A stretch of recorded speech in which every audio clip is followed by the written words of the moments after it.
Sujana group కంపెనీలపై కేంద్ర GST అధికారులు కొరడా ఝురిపించారు. హైదరాబాద్ కేంద్రంగా పనిచేస్తున్న సుజనా గ్రూప్లోని 8 నుంచి 9 షెల్ కంపెనీలు భారీగా మోసాలకు పాల్పడినట్లు గుర్తించిన అధికారులు భారీగా సోదాలు చేపట్టారు. సుమారు 1300 కోట్ల రూపాయల మేర నకిలీ లావాదేవీలు జరిగినట్లు గుర్తించారు. ఇక ఎమ్మెల్యే కోట ఎన్నికల్లో ఎంఐఎంతో కలిసి టీఆర్ఎస్ ఘన విజయం సాధించింది. 5కు 5 క్లీన్ స్వీప్ చేసింది. మరోవైపు తెలంగాణ కాంగ్రెస్ నేతలు హస్తిన బాట పట్టారు. ఇవాళ రాత్రికి కాంగ్రెస్ వార్ రూమ్ లో లోక్సభ అభ్యర్థుల ఎంపికపై కసరత్తు జరగనుంది. పవర్ అండ్ పాలిటిక్స్ లో పూర్తి విశ్లేషణ అందించేందుకు ప్రస్తుతం మా తెలంగాణ ఇన్పుట్ ఎడిటర్ కళ్యాణ్ సిద్ధంగా ఉన్నారు. Kalyan, over to you. Harisha, Telugu రాష్ట్రాల్లో రాజకీయ వేడి రాజుకుంది. ఎన్నికల్లో అన్ని రాజకీయ పార్టీలు కూడా బిజీ అయ్యాయి. అయితే ఈ సందర్భంగానే ఇప్పుడు జీఎస్టీ అధికారులు కేంద్ర మాజీ మంత్రి చుట్టూ ఉచ్చు బిగించడం అనేది కొంత ఆసక్తి చెప్తుంది. అంటే ఆయనకు నేరుగా సంబంధం లేకపోయినప్పటికీ కేంద్ర మాజీ మంత్రి సుజనా చౌదరికి సంబంధించిన కంపెనీల్లో జీఎస్టీ అవకతవకలు జరిగాయని సెంట్రల్ జీఎస్టీ అధికారులు గుర్తించారు. దాదాపు 1300 కోట్ల మేర లావాదేవీలు, నకిలీ లావాదేవీలు జరిగినట్లు, మోసపూరిత లావాదేవీలు జరిగినట్లు గుర్తించారు. ఈ లావాదేవీల ద్వారా దాదాపు 250 కోట్ల మేర 8-9 షెల్ కంపెనీల ద్వారా జీఎస్టీ ఎగవేసినట్లు కూడా జీఎస్టీ అధికారులకు నిర్ధారణ జరిగింది. దీనికి సంబంధించి గత వారం 10 రోజులుగా కూడా సుజనా గ్రూప్ కంపెనీల్లో జీఎస్టీ అధికారులు విచారణ నిర్వహించారు. దీనికి సంబంధించిన కొన్ని పత్రాలు కూడా జీఎస్టీ అధికారులు స్వాధీనం చేసుకున్నట్లు తెలుస్తుంది. దీనికి సంబంధించిన నోటీసులు కూడా ఆ కంపెనీలకు సర్వ్ చేశారు. అయితే ఈ కంపెనీల్లో పెద్ద ఎత్తున జీఎస్టీ ఎగవేత జరిగినట్లు గుర్తించినప్పటికీ అరెస్ట్ చేయడానికి కూడా జీఎస్టీ చట్టం ప్రకారం లావాదేవీలు 5 కోట్లకు మించి ఉన్నప్పుడు అరెస్ట్ చేయడానికి కూడా అవకాశం ఉంటుంది. అంటే అరెస్ట్ చేసే అవకాశం ఉన్నప్పటికీ కొంత రాజకీయ వాతావరణం నేపథ్యంలో, కొన్ని ఒత్తిళ్ల నేపథ్యంలో జీఎస్టీ అధికారులు వెనక్కి తగ్గుతున్నట్లు మనకు తెలుస్తుంది. ఈ నేపథ్యంలోనే ఈరోజు మరొక ఆసక్తికర పరిణామం కూడా చోటు చేసుకుంది. జీఎస్టీ తాము చెల్లించలేదంటూ కేంద్ర జీఎస్టీ అధికారులు తమకు నోటీసులు ఇచ్చారంటూ సుజనా గ్రూప్ డైరెక్టర్లు కూడా ఈరోజు హైకోర్టులో పిటిషన్ దాఖలు చేశారు. ఈ పిటిషన్ కూడా సోమవారం విచారణకు వచ్చే అవకాశం ఉన్నట్లు తెలుస్తుంది. మొత్తానికి నిజానికి జీఎస్టీ సుజనా గ్రూప్ కంపెనీలు ఎగవేశాయా, లేకుంటే ఎగవేయకపోయినా కూడా సెంట్రల్ జీఎస్టీ అధికారులు ఇలాంటి నోటీసులు జారీ చేశారా, ఏది చేసినా కూడా ఇది ఒక పెద్ద నేరంగానే మనం చెప్పుకోవచ్చు. జీఎస్టీ అధికారులు తప్పు చేస్తే ప్రభుత్వ యంత్రాంగం తప్పుగా భావించవచ్చు. లేదంటే ఈ షెల్ కంపెనీలు, దాదాపు 10 షెల్ కంపెనీల ద్వారా సుజనా గ్రూప్ తప్పు చేస్తే మాత్రం ఖచ్చితంగా ఇది పెద్ద నేరంగానే భావించాల్సి వస్తుంది. దీనికి సంబంధించి కొన్ని అరెస్టులు కూడా 2-3 రోజుల్లో కొన్ని అరెస్టులు కూడా జరిపేందుకు కూడా జీఎస్టీ అధికారులు సిద్ధమవుతున్నట్లు తెలుస్తుంది. అయితే దీనికి రాజకీయ ఒత్తిళ్లు, రాజకీయ వాతావరణం ఎంత మేరకు ప్రభావం చూపుతుంది, ఈ విషయంలో సెంట్రల్ జీఎస్టీ అధికారులు ఏ మేరకు ముందుకు వెళ్ళగలుగుతారన్నది మాత్రం కొంత ఆసక్తి చెప్తుంది. ఏది ఏమైనప్పటికీ సుజనా గ్రూప్ చుట్టూ మాత్రం జీఎస్టీ ఉచ్చు అనేది బిగుస్తుంది. ఈ బిగిసిన ఉచ్చు పరిణామాలు ఎక్కడి దాకా దారితీస్తాయన్నది మరో 2-3 రోజులు తేలాల్సి ఉంది. ఇది ఇలా ఉంటే మరోవైపు తెలంగాణలో 5 ఎమ్మెల్యే కోట ఎమ్మెల్సీ ఎన్నికలకు సంబంధించి ఈరోజు ఎన్నికలు జరిగాయి.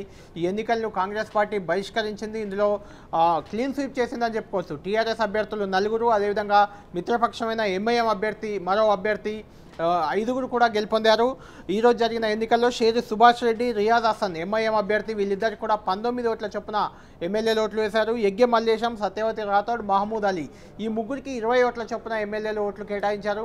ఈ మేరకు 20-19 ఓట్లతో వాళ్ళు గెలుపొందారు. సాధారణంగా ఎమ్మెల్సీ ఎన్నికల్లో మొదటి, ద్వితీయ ప్రాధాన్యత ఓట్లు ఉంటాయి. అయితే కాంగ్రెస్ నుంచి అభ్యర్థికి గూడూరు నారాయణ రెడ్డి అభ్యర్థిగా ఉన్నారు. ఆయనకు ఒక్క ఓటు కూడా దాఖలు కాలేదు. అంటే కాంగ్రెస్ పార్టీ ఎన్నికలు బహిష్కరించడంతో ఒక్క ఓటు కూడా గూడూరు నారాయణ రెడ్డికి పడలేదు. దీంతో ఈ 5 అభ్యర్థులు కూడా మొదటి ప్రాధాన్యత ఓట్లతోనే గెలుపొందినట్లు ఇంకా అధికారికంగా ప్రకటించాల్సి ఉంది. అయితే వీళ్ళు ఇప్పుడు గెలుపొందారు. వీళ్ళు 5 కూడా గెలుపొందినట్లు మనం చెప్పుకోవచ్చు. ఇక మరోవైపు తెలంగాణ కాంగ్రెస్ నేతలంతా కూడా ఢిల్లీ చేరారు. లోక్సభ ఎన్నికల్లో, అంటే అసెంబ్లీ ఎన్నికల్లో ఎదురైన ఘోర పరాభవం, ఇటీవల కొంతమంది ఎమ్మెల్యేలు టీఆర్ఎస్ పార్టీలో చేరుతున్న నేపథ్యం, ఈ అన్నిటి నేపథ్యంలో మరికొద్ది సేపట్లో 9:30కు రాత్రి 9:30కు వార్ రూమ్లో తెలంగాణ కాంగ్రెస్ నేతలతో కీలక సమావేశం జరగబోతుంది. ఈ సమావేశంలో లోక్సభ అభ్యర్థులకు సంబంధించి దాదాపు 17 నియోజకవర్గాలకు సంబంధించి 50 మంది అభ్యర్థులు వడపోత ద్వారా 50 మంది అభ్యర్థులను ఖరారు చేశారు. ఇందులో ఇప్పటికే 17 స్థానాల్లో కూడా ఎవరెవరిని నిలపాలన్న దానిపై ఒక స్పష్టతకు తెలంగాణ కాంగ్రెస్, అదేవిధంగా కాంగ్రెస్ అధిష్టానం కూడా వచ్చింది. సీనియర్ నేతలందరినీ కూడా ఈసారి లోక్సభ ఎన్నికల బరిలో దింపాలి. ఖచ్చితంగా టీఆర్ఎస్ను ధీటుగా ఎదుర్కోవాలంటే బలమైన నేతలు, సీనియర్ నేతలు ఉండాలనే ఆలోచనలో కాంగ్రెస్ అధిష్టానం ఉంది. దీనికి సంబంధించి కసరత్తు కూడా దాదాపు పూర్తయింది. ఎల్లుండి అధికారికంగా కాంగ్రెస్ అభ్యర్థులను ప్రకటించబోతున్నారు. అయితే మరోవైపు సబితా ఇంద్రారెడ్డి విషయం ప్రధానంగా చెప్పుకోవాలి. సబితా ఇంద్రారెడ్డి ఆమె తనయుడు కార్తిక్ రెడ్డి ఇద్దరు కూడా టీఆర్ఎస్లో చేరేందుకు దాదాపు రంగం సిద్ధం చేసుకున్నారు.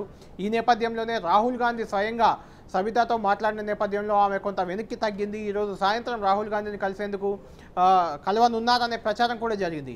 అయితే ఇప్పటి వరకు కూడా సబితా ఇంద్రారెడ్డి ఇంకా హైదరాబాద్లోనే ఉన్నారు, ఢిల్లీకి చేరుకోలేదు. అయితే రాహుల్ బుజ్జగింపులతో సబితా దిగొచ్చిందా లేదంటే టీఆర్ఎస్లోనే ఉండాలనే ఆలోచనలో ఉందా అనేది మాత్రం కొంత తేలాల్సిన అవసరం ఉంది. ఈ రాత్రికి సబితా ఇంద్రారెడ్డి ఢిల్లీకి వస్తుంది, రేపు రాహుల్ గాంధీని కలుస్తుందని కూడా చెప్తున్నారు. ఉదయం నుంచి కూడా కాంగ్రెస్ నేతల ప్రచారం సబితా వస్తుంది, రాహుల్ని కలుస్తారని చెప్తున్నప్పటికీ ఇప్పటివరకైతే అలాంటి పరిణామాలు ఏవి చోటు చేసుకోలేదు.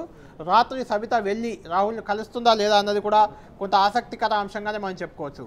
ఇక మరోవైపు ఖమ్మం, ఉమ్మడి మహబూబ్ నగర్ జిల్లా, ఈ రెండు జిల్లాలకు సంబంధించి ప్రస్తుతం పాలమూరు రంగారెడ్డి కావచ్చు, ఖమ్మం జిల్లాలో జరుగుతున్న ప్రాజెక్టులకు సంబంధించిన రివ్యూని సీఎం కేసీఆర్ ప్రగతి భవన్లో ఈరోజు నిర్వహించారు.